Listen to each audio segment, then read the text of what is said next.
Not now. Concerning this thing I pleaded with the Lord 3 times, that it might depart from me. And he said to me, My grace is sufficient for you, for my strength is made perfect in weakness. Therefore, most gladly, I will rather boast in my infirmities than the power of Christ, that the power of Christ may rest upon me. 2 Corinthians 12, verses 8 and 9. Nothing seems quite as unjust as death.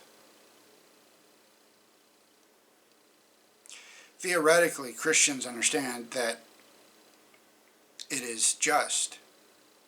Death is the result of sin. We deserve it. But to witness it or experience it,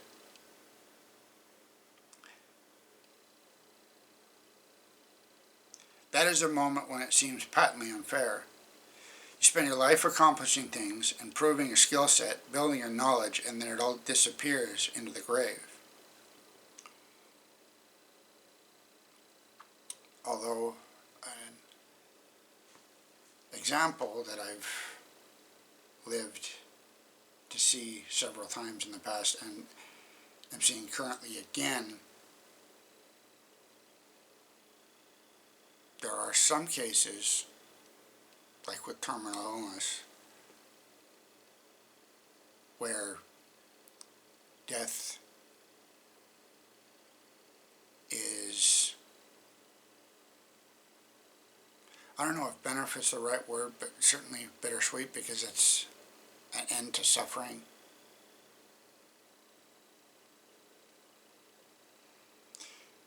And the Christian knows that death isn't the end.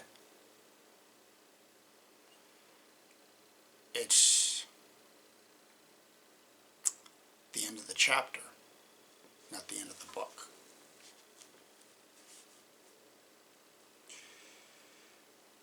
But it can be especially difficult if you have prayed for healing and the result is still death, which I have many times. And no, it's not, because you trust in God's will more than your own.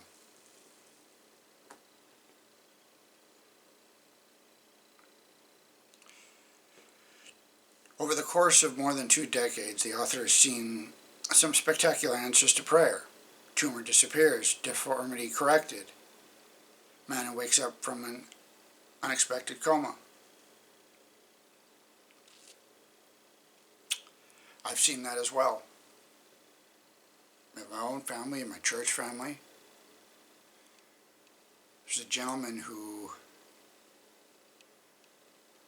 was senior citizen age. The year that he retired, he experienced and survived what doctors call the widowmaker. So, massive heart attack. He died in 2023 after losing his wife of something like 51 years to cancer. He went for 15 years on like 10% of his heart functional. It's a miracle, and I know lots of others like that. God does answer prayer. Just maybe not always in the way we want.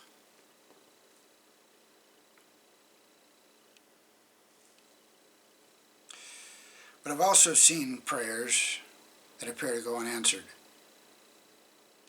The first person for whom the author performed an anointing service was also the first funeral.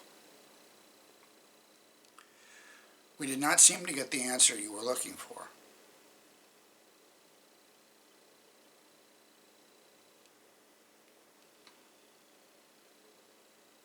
Because I don't know, and this will be controversial, but I don't know if praying for healing is necessarily the proper way to do it. You pray for God's influence in the situation, that He'll put His healing hand in it. Not that He'll heal this person. Maybe healing's not the correct answer.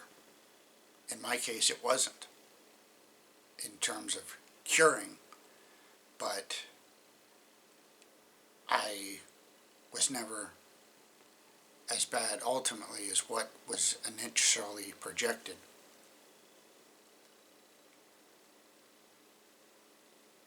You have to leave it to God.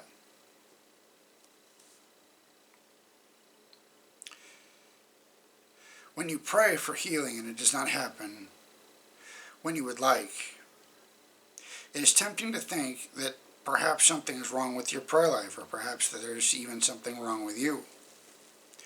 When I've prayed for something, for someone to be healed and it did not happen, I've often asked God if perhaps there was something in my life that stood in the way of an answered prayer.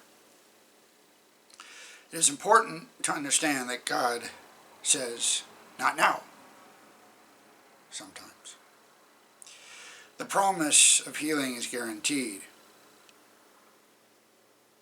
All believers receive complete restoration at the resurrection, but the timing is not. We are not entirely certain what Paul's affliction was. Some speculated it was his eyesight. But we do know that after praying for deliverance 3 times, he did not receive the answer he wanted. If a great hero of faith like Paul did not get the answer he wanted, why shouldn't we be slow to assign blame when our prayers do not yield the result that we hope for? Rather than worrying that something is wrong with our faith, we should continue trusting as Paul did, understanding that in the grander scheme of the great controversy, there's good reason that God has not given us what we want when we want it. If we are not healed in this lifetime, remember, God is strong enough to carry us to the finish line, where we will be made whole.